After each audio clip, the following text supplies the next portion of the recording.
ভিয়েতনামের লোকাল মার্কেটে শপিং করতে গেলে বার্গেনিং একটা বড় ফ্যাক্টর হয়ে দাঁড়ায়।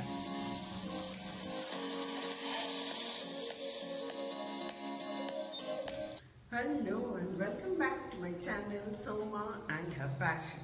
আজ কোনো ট্রাভেল ব্লগ নিয়ে আসিনি, আজ এনেছি একটা ট্রাভেল রিলেটেড ভিডিও। ঠিকই আমার অ্যাড দেখেই বুঝতে পারছো আমি কিছু নতুন জিনিস করে ফেলেছি। আর রিসেন্টলি আমি ভিজিট করেছিলাম ভিয়েতনাম থেকে আমি কিছু শপিং করেছি। সেই শপিং হলটাই আজ আমি তোমাদের সাথে শেয়ার করব। প্রথমেই আমি যেটা কিনেছি বা যেটা তোমাদের সাথে শেয়ার করব সেটা হলো এই ভিয়েতনামিজ ট্রেডিশনাল টুপিটা। এটা আমি 3 রকমের 3টে কিনেছি। তার মধ্যে এটা হচ্ছে আমার চয়েস। এটা কোনো মহিলাকে পরলে মানে মেয়েদের পরলে বেশ ভালো লাগবে কিনেছি, কিন্তু এটা পরবো কত জানি না। ডেকোরেটিভ হিসেবে খুবই ভালো, দেওয়ালে হ্যাং করলে খুব সুন্দর লাগে, সেই হিসেবেই আমার কেনা। চলো বাকি জিনিসগুলো দেখাই তোমাদের। বাকি এই টুপি যেগুলো কিনেছি সেগুলো তো দেখাবোই, তার সাথে অন্যান্য কি কি কিনেছি সেগুলো শেয়ার করব। আমি ফার্স্ট পরেছিলাম যেটা বেশ কালারফুল, কিন্তু আরো দুটো নিয়েছি যেগুলো এটার মধ্যে পেন্টিং করা আছে।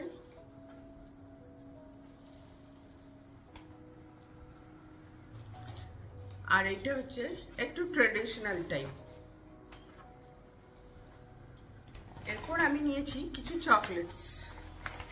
এইগুলো ওয়েট হিসেবে বিক্রি হয়, কেজিস। আমি এরকম 2 কেজি চকলেট নিয়েছি। চকলেটের নানান রকম ভ্যারাইটি আছে। কিছু চকলেট আছে যেগুলো পিওর কোকো দিয়ে তৈরি, সেগুলো প্রাইস একটু হাই, 3 লাখ ডং পার কেজি। কিন্তু ওরা আমরা যেগুলোকে বাদাম চাক বা মুড়ির চাক বলি সেগুলো চকলেট হিসেবে বিক্রি করে, সেইগুলোর দাম হচ্ছে 2 লাখ পার ডং ওরা বলে। এরপর একটু বার্গেন করতেই হয়। বার্গেন করলে চকলেটে খুব কমে না, একদম 50% কমে না, কিন্তু একটু কমে। এরকম ব্যাগ নিয়েছি, জিপ আছে ব্যাগটায়। ব্যাগটা বেশ বড়, কিছু ক্যারি করার জন্য খুবই ভালো। এই মেটেরিয়ালটা হচ্ছে কটনের। ওই একই সাইজের এই ব্যাগগুলো নিয়েছি। এগুলোতেও একটা করে জিপ আছে, এই যে জিপ। এগুলোর সাইজ একই সাইজ, ভিয়েতনাম লেখা আছে। এগুলো কিন্তু একটা স্ট্রিট সাইড হকারের কাছ থেকে এইরকম 4টে ব্যাগ নিয়েছি, 3টে কালারের।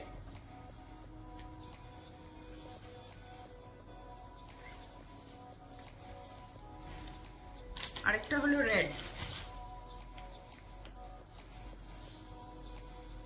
আর ওই হকারটির কাছ থেকে এইরকম 4টে পার্স নিয়েছি।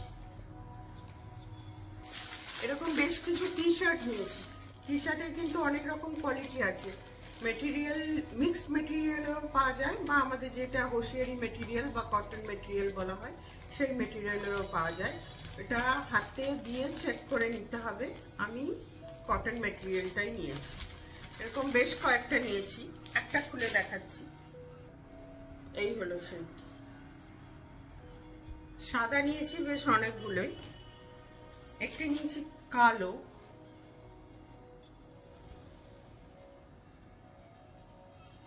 এটি আমার হ্যান্ডসাম ভাইপোর জন্য, সে খুবই পছন্দ করে ব্ল্যাক ব্যাপারটা। যারা আমার ভিডিও রেগুলার দেখো তারা হয়তো তাকে চেনো, আমার সাথে সিকিম বেড়াতে গেছিল, ব্ল্যাক তার ফেভারিট। এরকম একটা ওখানকার সিল্ক আর কি, এরকম একটা স্কার্ফ নিয়েছি। বেশ সুন্দর স্কার্ফটা, আমার খুব ভালো লেগেছে। ওখানকার সিল্ক মেটেরিয়ালের এই স্কার্ফটি আমার প্রচন্ড পছন্দ হয়েছে। আর জিনিসটা খুবই সফট, খুবই নরম, একদম হাতের মুঠোয় চলে আসে। এইটা সেই পঞ্চটা যেটা আমি আগে পরেছিলাম, যেটা আমি ইন্ট্রোতে দিয়েছিলাম, পরেছিলাম। পঞ্চটা খুবই সুন্দর। এটা কিন্তু যে কোনো ড্রেসের সাথে খুব ভালো যাবে। এটা শাড়ির সাথেও পরা যাবে, আবার জিন্সের সাথেও কিন্তু খারাপ লাগবে না। এটাও কিন্তু খুব সফট, খুব কমফোর্টেবল। এরকম কিছু প্যাক বাদাম চাক কিনেছি, এগুলো ওই চকলেটের দোকানে বিক্রি হয়। এরকম দুটো প্যাক কিনেছি, এগুলো খেতে খুবই ভালো হয় বলে কিনেছি। একটি ব্যাম্বু ফাইবারের কারখানায় নিয়ে গেছিল, সেখানে প্রথম চয়েস ছিল আমার এই হেয়ার কালারটা। এইটা হচ্ছে ব্যাম্বু মানে পুড়িয়ে যে চারকোলটা তৈরি হয় সেইটা দিয়ে তৈরি হয় বলছে ওরা। তো একটা ট্রাই করে দেখবো কালারটা, তাই জন্য একটা কালার কিনলাম। ওইখান থেকেই নেওয়া এই হিটিং প্যাডগুলো, এগুলো ওই ব্যাম্বু চারকোল দিয়েই তৈরি। এগুলো কোনো প্লাগ পয়েন্টে লাগিয়ে হিট করতে হবে না, জাস্ট শোল্ডারের জন্য একটা আছে, দুটো নিয়ের জন্য দুটো আছে, আর একটা ওয়েস্টের জন্য আছে। জাস্ট পরে নিলেই হবে, কিছুক্ষণ পরে থাকলে অটোমেটিক হিট হবে এবং সেই হিটটা যতক্ষণ তুমি সহ্য করতে পারবে ততক্ষণ নেবে, তারপর খুলে দেবে। বললো খুবই ভালো। আর আজকাল তো হাঁটু ব্যথা বা কোমরে ব্যথা সবারই লেগে আছে, আমারও আছে, তো সেই হিসেবে এটা কেনা। এরকম দুটো কুর্তি কিনেছি, কুর্তিগুলো আমার সাইজের, এটাই ওদের মানে বিগেস্ট সাইজ আর কি।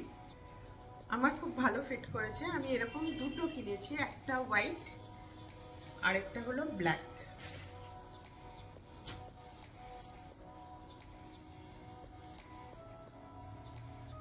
কেমন লাগছে প্রোডাক্টগুলো একটু কমেন্ট করো। আমার চয়েস কেমন সেটাও তো তোমাদের কমেন্ট করে জানাতে হবে। ওই ব্যাম্বু ফাইবার দিয়েই তৈরি এই টাওয়েলগুলো। এরকম একটা টাওয়েল হচ্ছে, এটা বড় বাথ টাওয়েল, এটা কিনেছি। এর সাথেই সেটে ছিল একটা হ্যান্ড টাওয়েল, এটা ওই ওখান থেকে মানে ওই ব্যাম্বু ফাইবারের যে কারখানাটায় আমাদের নিয়ে যাওয়া হয়েছিল সেখান থেকে এটাও নিয়েছি। আর ওইখান থেকেই নিয়েছি এই হেয়ার টাওয়েলটা। এটা মানে ভেজা চুল শুকোতে খুব ভালো, জল টানবে বললো আমাকে, তো এরকম একটা টাওয়েল নিলাম। যদিও এই টাওয়েলগুলো এখন আমাদের এখানে অনেক পাওয়া যায়, তবে এইটা আমাদের যা ডেমনস্ট্রেশন দিল তাতে বেশ বড় এক জার জল খুব ভালোভাবেই টেনে নিল, তাই ভাবলাম এটা খুব দরকার। নিয়েছি এরকম একটি কিচেন টাওয়েলের সেট, ওই ব্যাম্বুর ওখান থেকেই নিয়েছি। এইগুলো আমাদের ডেমনস্ট্রেশনে দেখানো হলো যে এরকম একটি টাওয়েলের ওপর ওই তেল চিট, যেগুলো রান্না করার সময় গ্যাসের উপরে তেল ফেল লেগে গেলে ওই তেল চিটটা ভালো করে ওরা এর মধ্যে ঢেলে নিল, তারপর এটাকে জাস্ট ওয়াটার দিয়ে ধুয়ে ফেললো, পরিষ্কার হয়ে গেল, কোনো ডিটারজেন্ট লাগলো না। তো সেই হিসেবে আমি এরকম একটা প্যাক নিয়েছি। ভিয়েতনামে কফি খুব ফেমাস, যদিও আমি কফি খেতে ভালোবাসলেও কফি আমার খুব একটা সহ্য হয় না। তো এরকম একটা ব্যাগ নিয়েছি কফি, এতে 50 পাউচ আছে, এক একটা পাউচে 2 গ্রামস করে আছে, মানে 1 কাপ কফি হবে আর কি, 100 গ্রামস টোটাল। এরকম একটা কফি পাউচ নিয়েছি। এরপর কিছু গিফট করার জন্য সুভেনিয়ার্স নিয়েছি, তার মধ্যে একটা হলো এরকম বেল, এরকম বেশ কতগুলো নিয়েছি। সবগুলোরই কিন্তু প্রাইস আমি ডেসক্রিপশন বক্সে দিয়ে রাখবো। এরকম আরো কয়েকটি আছে। আর নিয়েছি একটি শোকেসে সাজানোর জন্য, খুবই সুন্দর একটি নৌকোর মধ্যে একজন মহিলা বসে আছেন আর আরেকজন পুরুষ সেটিকে ঠেলে নিয়ে যাচ্ছে নৌকোটি। ভেতরে একটা সুন্দর সেই হ্যালং বেতে যেগুলো দেখেছি সেই রকম একটা পাহাড়। যদিও ভিয়েতনামের ব্লগ আসেনি আমার, আগে শপিং ব্লগটা বা শপিং হলটাই নিয়ে এলাম, কারণ হচ্ছে আমাকে গিফটগুলো ডিস্ট্রিবিউট করে দিতে হবে, তখন তো আমি আর হাতে পাবো না, তাই আগে তোমাদের সাথে শেয়ার করে নিলাম। ফ্রিজ ম্যাগনেট নিতেই হবে, যেখানে যাব সেখানে। ফ্রিজ পুরো ভর্তি হয়ে গেছে, ফ্রিজ মেকানিক বলেছে ম্যাগনেট লাগালে এরপর থেকে ফ্রিজ খারাপ হয়ে যাবে, তবুও এরকম একটা ম্যাগনেট নিয়েছি। আর নিয়েছি এরকম কি রিং, যেগুলোতে ওদের ওই ট্রেডিশনাল যে টুপি যেটা প্রথমে আমি দেখালাম সেইগুলো, আছে এরকম কিছু কি রিং নিয়েছি, আর নিয়েছি এরকম একটা সুন্দর শোপিস, খুব ভালো লেগেছে, স্লিক। যা ডং নিয়ে ইন্ডিয়া থেকে ভিয়েতনাম গেছিলাম, পুরো শপিং করে শেষ হয়ে গেছে। এয়ারপোর্টে এসে ডং যেই পার্সে রেখেছিলাম সেই পার্সটা খুলে দেখি 60,000 ডং তখনও পড়ে আছে। আমরা তখন কিন্তু হানয় এয়ারপোর্টে পৌঁছে গেছি। কিছু তো কিনতেই হবে। এয়ারপোর্টে যে ডিউটি ফ্রি শপগুলো ছিল সেখানে ঘুরে ঘুরে খুঁজে দেখলাম এই কফিটি পাওয়া গেল। অ্যাট লাস্ট কিছু কথা শেয়ার করব বলে চলে এলাম। ভিয়েতনামে শুজ, স্পেশালি স্নিকার্স, একটা বড় মার্কেট আছে। মানে অনেক জায়গাতেই ওই ধরনের জুতো পাওয়া যায়, স্পেশালি স্নিকার্স, যেগুলো নামি ব্র্যান্ডের কিন্তু অরিজিনাল নয়, ফার্স্ট কপি সেকেন্ড কপি। ঠিক সেই রকম লেডিস ব্যাগ, ক্লাচেস বা পার্স, সেইগুলোরও অরিজিনাল নয়, ফার্স্ট কপি সেকেন্ড কপি এইরকম। আর প্রচুর পাওয়া যায় লাগেজ ব্যাগস। লাগেজ ব্যাগসগুলো কোনো ব্র্যান্ডেড নয় কিন্তু ভালো, তবে এইসব জিনিসের আমার দরকার ছিল না, তাই আমি ওগুলো কিছু কিনিনি। আমি নিজের জন্য একটা ব্যাগ কিনেছি, যেটা দেখে আমার মনে হলো হ্যাঁ এটা আমার জন্য দরকার। আমি এইরকম একটা ব্যাগ কিনেছি।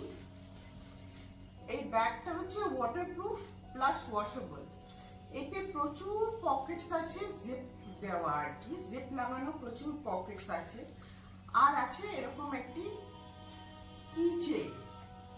এটা একটা ব্যাগটাকে একটা অন্য লুক দিচ্ছে। কি চেইনটা এসেনশিয়াল নয় কিন্তু দেখতে ভালো লাগছে। আর যেহেতু আমি প্রচুর ট্রাভেল করি তাই ভাবলাম এই ব্যাগটা আমার একটু দরকার, কারণ এতে যেহেতু অনেক পকেটস আছে আমি আমার এসেনশিয়াল তো ক্যারি করতেই পারবো, তার সাথে যদি পাবলিক ট্রান্সপোর্টে যাই আমার টিকিট তো লাগবেই, সেগুলো রাখতে পারবো। এতে একটা ছোট জলের বোতলে ধরে যাবে, তো সেই হিসেবে আমার এই ব্যাগটি কেনা। খুব শীঘ্রই ফিরে আসছি ভিয়েতনামের ব্লগ নিয়ে। আর আমি যেই জিনিসগুলো কিনেছি তার প্রাইসগুলো আমি সবই স্ক্রিনে মেনশন করে দেবো। So stay in touch with Soma and her passion. See you all my friends and love you all. Bye.